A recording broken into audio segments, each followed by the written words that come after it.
Hello, everyone. I'm Bo for Brutal Commentary, and today I'm going to be breaking down our first fight of UFC 322 Jack Della Maddalena versus Islam Makhachev. Right off the bat, this could be very well card of the year. I mean, it's Madison Square Garden, so you know that they're going to put a little more extra effort into their card. Granted, it wasn't last year with 309, but that's in the past. This card is absolutely phenomenal, top to bottom. Some absolutely fantastic fights from prospects like Malcolm Wellmaker to Bo Nickel looking for redemption to Gregory Rodriguez versus Roman Kopylov. Then that main card is one for the ages. I'm salivating at talking about every fight on this card, especially that main card. Beneil Dariush versus Benoit Saint-Denis, Leon Edwards versus Carlos Prates, Sean Brady versus Michael Morales, and then the two title fights, Valentina Shevchenko versus Zhong Wei Li, a battle who for easily the pound for pound best female fighter in the world, but arguably the best female fighter today. And then last but not least, that main event, Jack Della Maddalena, Islam Makhachev. That is going to be a fight for the ages for sure. Can't wait to talk about every fight on this card. But without further ado, let's get to the first fight. In our first matchup, we have Viacheslav Borshchev taking on Matheus Camilo. Borshchev is 8-6-1 as a professional. Well, 1-3-1 in his last 5 fights. He had a draw to Nazim Salikov back at UFC 295. Then he got submitted and dominated by Chase Hooper last May. His last win was against Hamas Lontop last August. Now currently on a 2-fight losing streak, lost to Tom Nolan this February in a pretty fun striker's delight, I will say. And then got ran over by Terrence McKinney in about a minute at UFC 317. Taking on Matheus Camilo, who's 9-3 as a professional, 4-1 in his last 5 fights. His only loss is his pro debut at the UFC to Gabe Green this May. Now, this is sort of short notice for Camilo. He was supposed to fight Abdul Karim Al-Sawadi back at UFC 321, but unfortunately, Al-Sawadi was unable to make the weight and had to withdraw from the fight due to an illness. But luckily, they were able to get Camilo a fight against Borshchev relatively quickly, and I'm not too worried for Camilo having to switch camps this early from October to mid-November. Honestly, it's not bad. It's by size. Camilo's 24. He has plenty of time.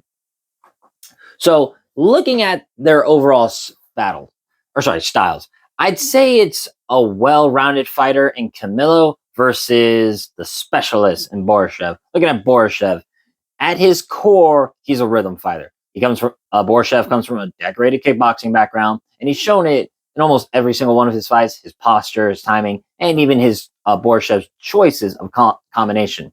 As Slava Claus is known for being patient, calm, oftentimes rarely wasted motion. And every punch Slava Claus throws is meant to draw a reaction to set traps for the next sequence. His jab is quick, but it's his left hook that I would say is his best punch. And you saw it in moments of success when Borshchev is strictly on the feet. He had his moments like against Nazim Salikov, who's on a streak right now. Now, Hamas Lontop being a split decision, that's not the best look for him in terms of just a pure striking battle, but Lontop is pretty tough, and Lontop was showed to be durable when he survived a lot of the offense Mauricio Hufi gave him. When Borshchev does get into his flow, though, it does look fantastic to watch. He's got crisp boxing, clean angles, and sharp body shots that chip away at his opponent until the defenses drop. The problem isn't what happens when Slava Claus is in a rhythm. It's what happens when someone refuses to let that rhythm settle. Fighters who pressure him and who can mix their grappling and their striking and break his tempo tend to find success. You saw it with Chase Hooper when he was able to drop Slava Claus with the right hand and then get his wrestling and grappling implemented. Slava Claus just looked helpless. And we've seen this so many times in his career at this point. When Slava Claus gets backed up to the fence, he struggles to reset. He can be forced into linear movement, stepping straight back instead of circling. And once that cage closes behind him, his kickboxing space disappears. And his defenses become very predictable. He's still dangerous. That counter left hand can end a fight at any moment, sure. But when he's reacting instead of dictating, the cracks start to show. And as the ground game, that's his worst aspect. Even though he's training with Team Alpha Male and it looks like they're trying, it really does look like he's improving fight to fight in terms of the ground. He's still getting run over by vastly superior wrestlers. And that's where, I mean, obviously, his takedown defense has improved, like I said, but it's not enough to ease the pattern. Once flat on his back, he often struggles to create scrambles or retain control. And I think that might be a path to victory for Matheus Camilo. Now, excuse me.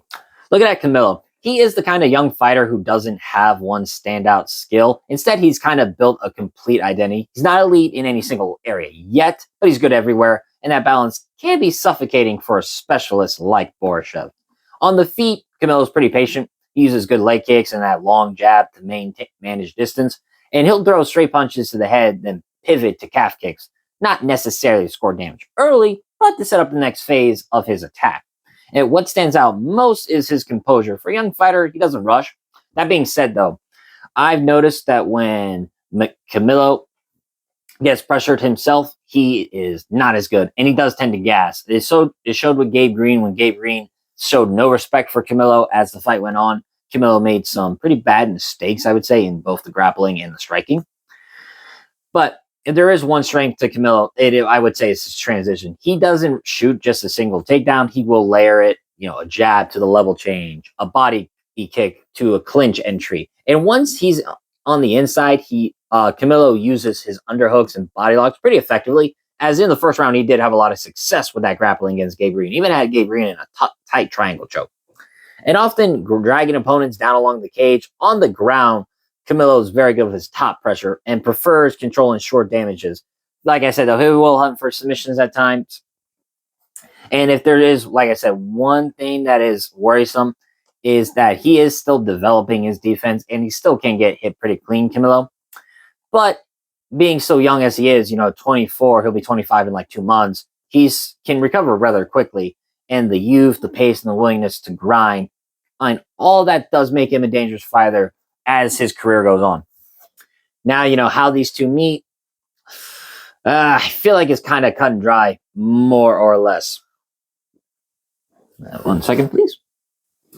Now, when these two meet in the middle, I think you'll immediately feel the tension of distance because Borshchev will want the fight to stay long and clean, kickboxing range, open space, time to react and read his Camilo's movements. While Camilo, I think, is going to want to pressure Borshchev, get chest-to-chest pressure, and make it ugly when he gets the grappling going.